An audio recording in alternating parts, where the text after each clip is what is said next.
Hello student, इतिहास की इस विशेष क्लास में आप सभी का स्वागत है। आज हम एक ऐसी शक्ति के बारे में बात करने जा रहे हैं जिसने कभी समुद्रों पर राज किया था।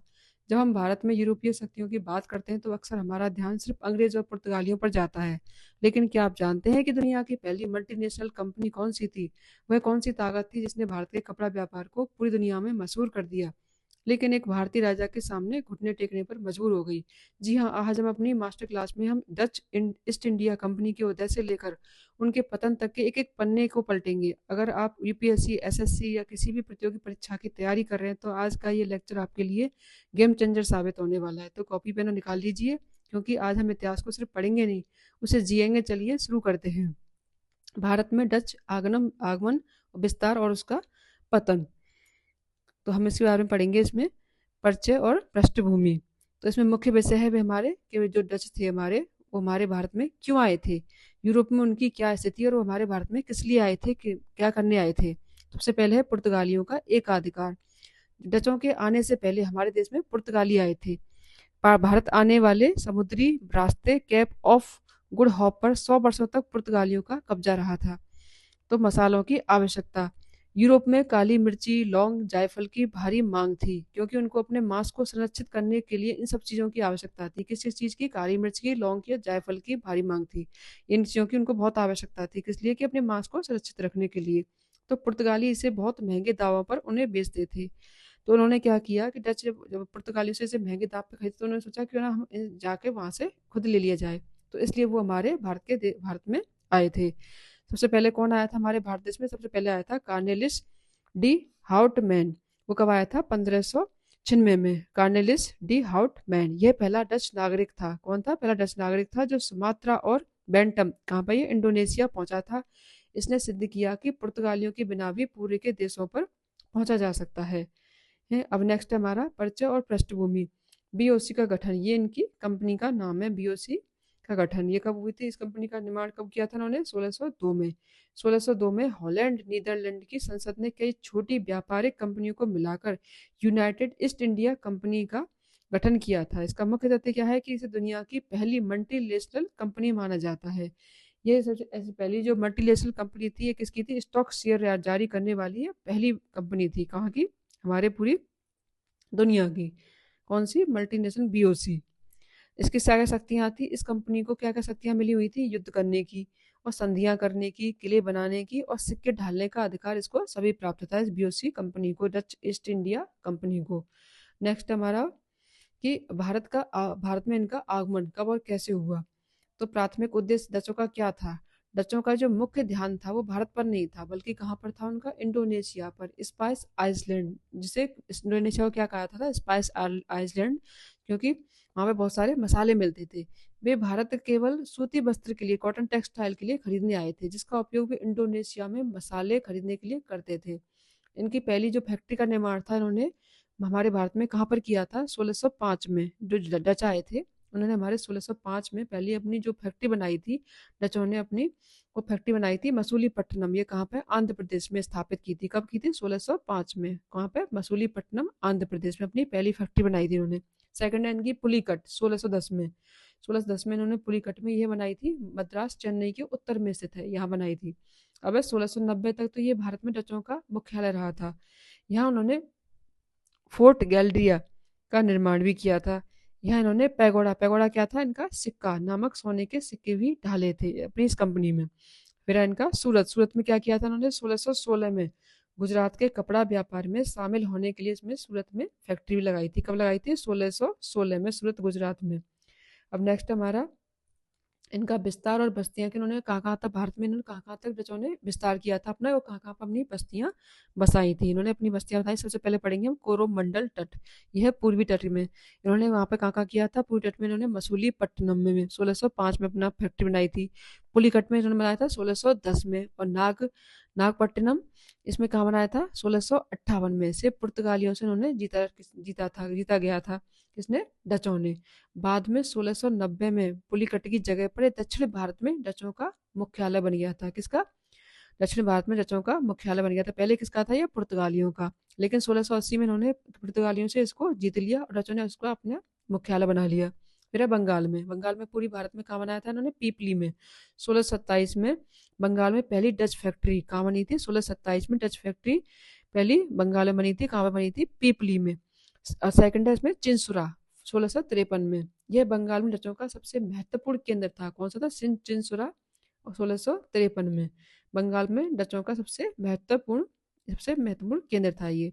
यहाँ गुस्तावस फोर्ट का भी उन्होंने बनाया था। गुस्तावस फोर्ट का भी निर्माण किया था। इसके अलावा है कासिम बाजार, पटना, बालासोर में भी इनकी फैक्ट्रियां खोली गई थी। तो इनकी फैक्ट्रियां कितनी जगह पर हुई? तो हुई कोरोमंडल तट पर।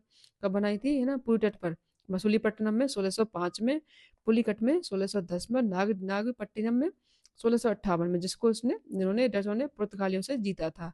बंगाल में इन्होंने बनाया था। पूरी भारत में कहाँ पे? पीपली में 1627 में। और चिंसुरा में डच फैक्ट्री पहली थी। पीपली में इनकी पहली 1627 में, और 1653 में चिंसुरा में, जो इसकी महत्वपूर्ण केंद्र माना गया इनका। और इसके अलावा इन्होंने कासिम बाजार, पटना, बालासोर में भी फैक्ट्रियां खोली थी। नेक्स्ट है हमारा मालाबार तट, इनका पश्चिमी तट। मालाबार तट में इन्होंने कहाँ का फैक्ट्री बनाई थी? इन्होंने कोचीन में 1663 में। कोचीन में 1663 में। यहाँ उन्होंने पुर्तगालियों को, यहाँ में भी उन्होंने पुर्तगालियों को हराया था और कोचीन का कब्जा कर लिया था। और नेक्स्ट उन्होंने कहाँ पर भी किया था? उन्होंने नागपट्टिनम में भी पुर्तगालियों से जीता था। बाद में 1690 में पुलिकट की जगह दक्षिण भारत में डचों का मुख्यालय बन गया था। और ये भी कोचीन में भी 1663 में यहाँ पे भी पुर्तगालियों को हराया था और कोचीन पर उन्होंने कब्जा करके वहां पर अपनी फैक्ट्री का निर्माण कर लिया था। अब है व्यापार की वस्तुएं। कोरोमंडल से ये क्या लाए थे? सूती वस्त्र। वहां पर सबसे किस चीज के लिए गए थे? वहां कोरोमंडल तट पे सूती वस्त्र के लिए, जो यहाँ पे इनकी सबसे ज्यादा मांग थी जो इनकी। फिर है बंगाल से क्या लाए थे ये?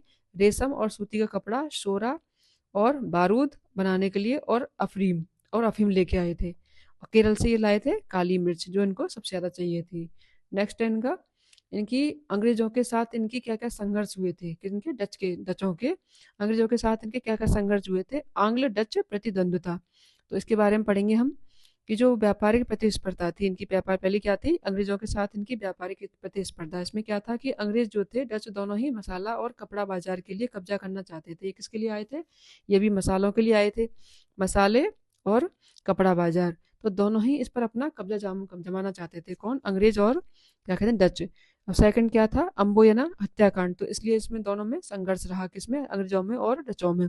दूसरा था अम्बोयना हत्याकांड, जो कि कब हुआ था? 1623 में। यह घटना इंडोनेशिया में हुई थी, जहां पर की डचों ने कई सारे, मतलब वहां पर कुछ अंग्रेज व्यापारियों की हत्या कर दी थी। तो ये कब हुआ था? अम्बोयना हत्याकांड में 1623 में। तो ये भी इनका एक संघर्ष हुआ था अंग्रेजों के साथ। इसका परिणाम क्या हुआ कि ये महत्वपूर्ण मोड़ था। इसके बाद अंग्रेजों ने अपना ध्यान भारत पर केंद्रित किया, जबकि डचों ने अपना ध्यान कहाँ पर केंद्रित किया? इंडोनेशिया पर, क्योंकि वहां पर बहुत सारे मसाले थे। तीसरा है इनका आंग्ल डच युद्ध। कब हुआ था? 1672 और 74 में। 1672 से लेकर 74 तक। इस दौरान डच नौसेना ने क्या किया? सूरत और बॉम्बे के बीच अंग्रेजों का संपर्क पूरी तरह से काट दिया था।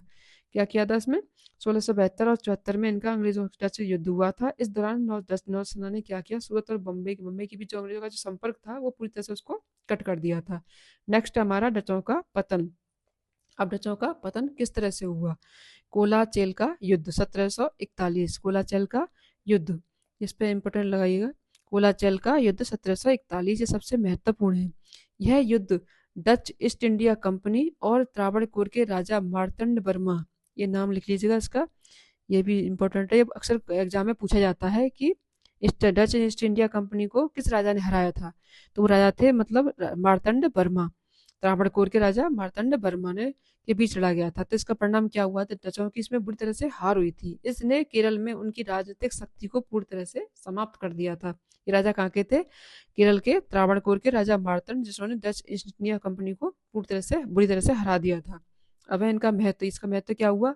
यह पहली बार था जब किसी भारतीय राजा ने किसी यूरोपीय नौसैनिक शक्ति को हरा दिया था। अब है हमारा बेदारा का युद्ध। पहला कौन सा? कोलाचिल का युद्ध। कब हुआ था? 1741 में। अब नेक्स्ट हमारा बेदारा का युद्ध। बेदारा का युद्ध भी कहते हैं इसे, और चिंसुरा का भी युद्ध कहते हैं। ये कब हुआ था? 1759 में। कब हुआ था? 1759 में। पहला कौन सा था? कोलाचेल का युद्ध, जो 1741 में हुआ था। और सेकंड हुआ है बेदरा का युद्ध या चिंसुरा का युद्ध, 1759 में हुआ था। यह बंगाल में अंग्रेजों, रॉबर्ट क्लाइव और डचों के बीच लड़ा गया था। ये कहाँ लड़ा गया था? बंगाल में अंग्रेजों के बीच और डचों के बीच, अंग्रेज और डचों के बीच लड़ा गया था। अंग्रेजी जो क्या नाम है, जो शासक था वो कौन था? Robert Clive. उसके बीच और डचों के बीच लड़ा गया था। डचों ने क्या किया था? बंगाल के नवाब नवाब जो मीर जाफर के साथ मिलकर अंग्रेजों को बाहर निकालने की मतलब साजिश रची थी कि बंगाल से क्या नाम है, अंग्रेजों को पूरी तरह से बाहर निकाल दिया जाए। इसका परिणाम क्या हुआ? ये युद्ध हुआ तो इसमें परिणाम क्या हुआ कि डचों की वहां पर करारी हार हुई। उन्हें केवल व्यापार करने की अनुमति मिली, लेकिन सेना रखने की अनुमति उनको बिल्कुल नहीं मिली। तो ये भी डचों के पतन का कारण बना। तीसरा है इनका दिवालियापन। दिवालियापन क्या था कि भ्रष्टाचार और भारी लाभांश के चक्कर में बांटने के कारण उन्होंने कंपनी इनकी दिवालिया हो चुकी थी और 1799 में इनसे भंग कर दिया गया था। कौन सी कंपनी? जो इन्होंने डच ईस्ट इंडिया कंपनी बनाई थी। इसका इसका इसका क्या कहते हैं, कब दिवालिया हो गया था? 1799 में। नेक्स्ट है हमारा 1824 की अंग्रेजों की और डच की संधि, आंग्ल डच संधि। कौन सी है? आंग्ल डच संधि। ये कब हुई थी? 1824 में। अंतिम विदाई, इसके बाद इनकी अंतिम विदाई हो गई थी। डचों ने क्या किया था? भारत की अपनी सभी बस्तियों को किसको दे दिया था? अंग्रेजों को सौंप दिया था। कब? 1824 में।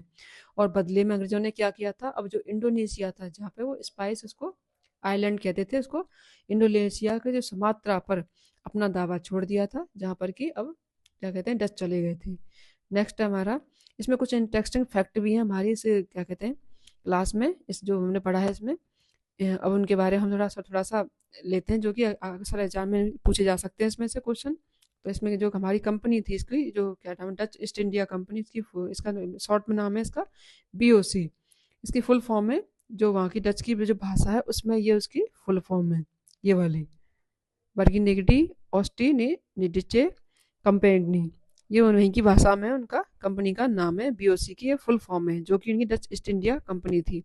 इसका हिंदी अनुवाद है United east India company, United Dutch east India company, और अंग्रेजी में है United east India company.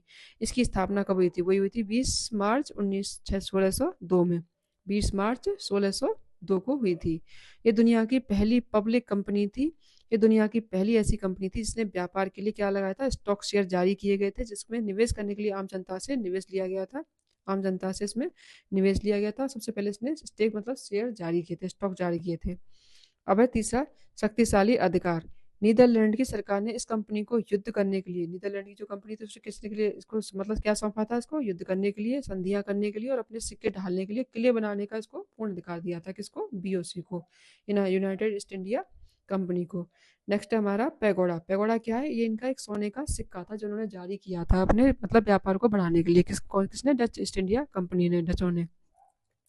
Dutch का सबसे प्रसिद्ध सिक्का, ये किसका बना होता था? सोने का। किसका बना होता था? ये सोने का। इसका मुख्य केंद्र कहाँ था? कहाँ पे मतलब इसको बनाया गया था? इसकी टकसाल कहाँ पर थी? तो इसकी मुख्य टकसाल थी, डचों ने इसको मुख्य रूप से पुलिकट, पुलिकट की टकसाल में इसको ढाला था, बनाया था। मतलब डिजाइन इन सिक्कों पर जो जो डिजाइन था वो किसका था? हिंदू देवी देवताओं पर। अक्सर हिंदू देवताओं की आकृतियां होती थी। डचों ने स्थानीय व्यापार को सुगम बनाने के लिए विजयनगर साम्राज्य के सिक्कों की नकल की थी, क्योंकि इस पे हिंदू देवी देवताओं के चित्र उकेरे गए थे। क्यों करे गए थे? इसका महत्व क्या हुआ कि दक्षिण भारत में कोरोमंडल तट में व्यापार करने के लिए सबसे प्रामाणिक मुद्रा मानी जाती है। इसलिए स्थानीय जो भाषा थी वहां पे उसको क्या कहते थे? इसमें बरहा कहते थे। स्थानीय भाषा में से क्या बोलते थे? बरहा कहते थे। अब है नेक्स्ट हमारा ये टकसालें। इनकी टकसालें कहाँ कहाँ थी? इन्होंने अपनी जो सिक्के ढालने की जो टकसालें थी वो कहाँ कहाँ बनाई थी? तो डचों ने भारत में कई स्थानों पर सिक्के ढालने के लिए अपने अधिकार प्राप्त किए थे। पहला था इनका पुलिकट। पुलिकट में इनका सबसे प्रमुख केंद्र था। सोने के को जो पैगोडा नाम का जो सिक्का बनाया था इन्होंने, वो उसके लिए कहाँ बनाया था? इसने पुलिकट का। ये सबसे इनका महत्वपूर्ण केंद्र था, इंपॉर्टेंट। दूसरा है नागपट्टिनम। यहाँ भी इन्होंने नागपट्टिनम, जो कि क्या कहाँ पे, ये क्या कहते हैं, यहाँ भी इन्होंने महत्वपूर्ण टकसाल बनाई थी। सेकंड है हमारा कोचीन। ये मालाबार तट पर व्यापार के लिए बनाया था। चौथा हमारा मसूलीपट्टनम। ये भी शुरुआती इनका सबसे पहला व्यापारिक केंद्र था। अब इन्होंने डच डच अपने जो बहुत मतलब चालाक व्यापारी थे। वो चालाक कैसे थे? क्योंकि इन्होंने जो अपना वो जो मुद्रा बनाया था उस पर जो मतलब सोने का जो सिक्का बनाया था, जिससे व्यापार करते थे, तो उस पर जो उन पर जो आकृति उकेरी थी उस पर, उन पर उन्होंने भगवान जो वेंकटेश्वर थे उनके भगवान विष्णु की आकृति छपाई थी, ताकि दक्षिण भारत में के लोग अपने व्यापारी उन सिक्कों पर भरोसा कर सके, क्योंकि दक्षिण भारत में वेंकटेश्वर भगवान की पूजा होती है। तो उन्होंने अपने सिक्कों पर भगवान वेंकटेश्वर के ही फोटो बनवाए थे, इमेज बनवाई थी, जिससे ताकि वो जो दक्षिण भारत के जो भी व्यापारी हैं वो उन पर सिक्कों पर आसानी से भरोसा कर सके और उन्हें आसानी से स्वीकार कर सकें। तो ये बहुत चालाक थे डच। कौन? डच चालाकी व्यापारी थे, उन्होंने अपनी मुद्रा पर हिंदू भगवान वेंकटेश्वर भगवान पूछा जाता है ये वेंकटेश्वर, उन्होंने अपने सिक्कों पर किसकी मूर्ति बनवाई थी? वेंकटेश्वर भगवान विष्णु की आकृति छपाई थी, ताकि दक्षिण भारत के लोग व्यापारी इन सिक्कों पर भरोसा कर सके और उन्हें आसानी से स्वीकार कर सके। अब हम यहाँ पर कुछ नए महत्वपूर्ण मतलब जो डेट है उनके बारे में पढ़ेंगे, जो डेट जो सन वगैरह हैं कि कब कौन सा क्या हुआ था। तो इसमें पहला है हमारा टाइम लाइन। टाइम लाइन के बारे में पढ़ेंगे, कुछ जो इम्पोर्टेंट टाइम लाइन हमने यहाँ पढ़े हैं उनको पढ़ेंगे, उसके बारे में थोड़ा सा डिटेल में वो थोड़ा सा हम ब्रीफ में लेंगे यहाँ पे। 1602 में क्या हुआ था? बीओसी इनकी कंपनी बनी थी, east India company, Dutch company की स्थापना हुई थी। कब हुई थी? 1602 में। अब सेकंड है इनका 1605 में। 1605 में क्या किया था उन्होंने? मसूलीपट्टनम में इनकी पहली फैक्ट्री बनी थी। क्या बना था? मसूलीपट्टनम में इनकी फर्स्ट फैक्ट्री बनी थी। और सेकंड है हमारा नेक्स्ट है इनका 1610। 1610 में क्या हुआ था इनका? नागपट्टिनम। क्या हुआ था? नागपट्टिनम मुख्यालय बना था इनका। नागपट्टिनम में क्या बनाया था इन्होंने? अपना मुख्यालय। और 1605 में क्या? मसूलीपट्टनम में इनकी पहली फैक्ट्री। और 1610 में नागपट्टिनम में मुख्यालय बनाया था। और 1602 में इनकी बीओसी कंपनी बनी थी, Dutch Dutch east India company. और है इनका नेक्स्ट है हमारा 1690।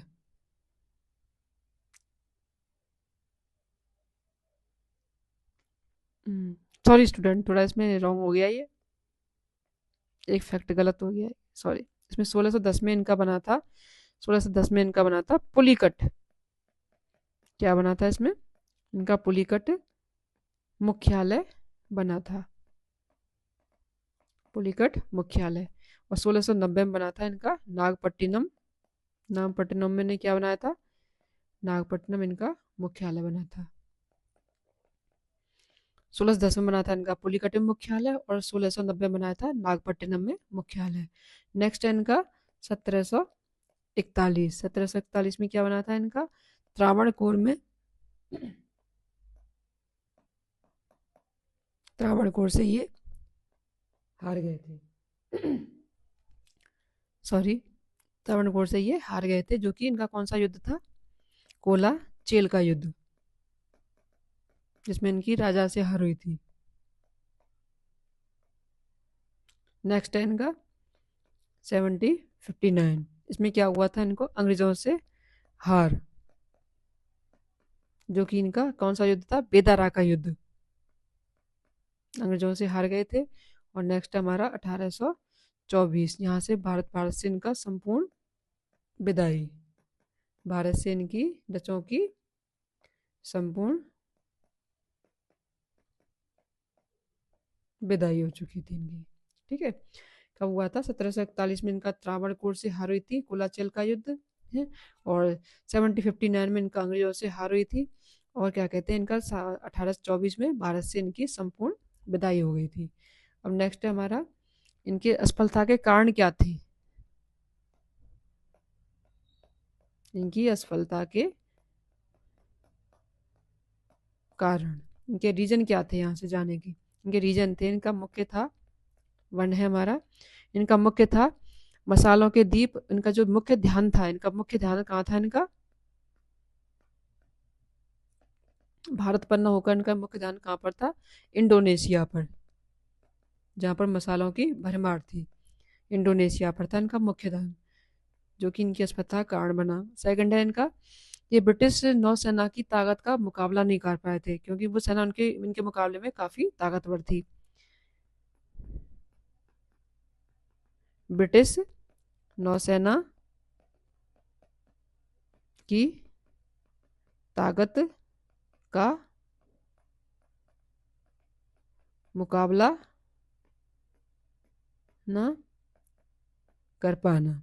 और इनका थर्ड पॉइंट था, इनकी जो असफलता का कारण था, थर्ड पॉइंट है इसमें, डच जो कंपनी थी उसका सरकार पर अत्यधिक नियंत्रण था, जबकि ब्रिटिश कंपनी ज्यादा स्वतंत्र थी। तो डच कंपनी पर सरकार का अत्यधिक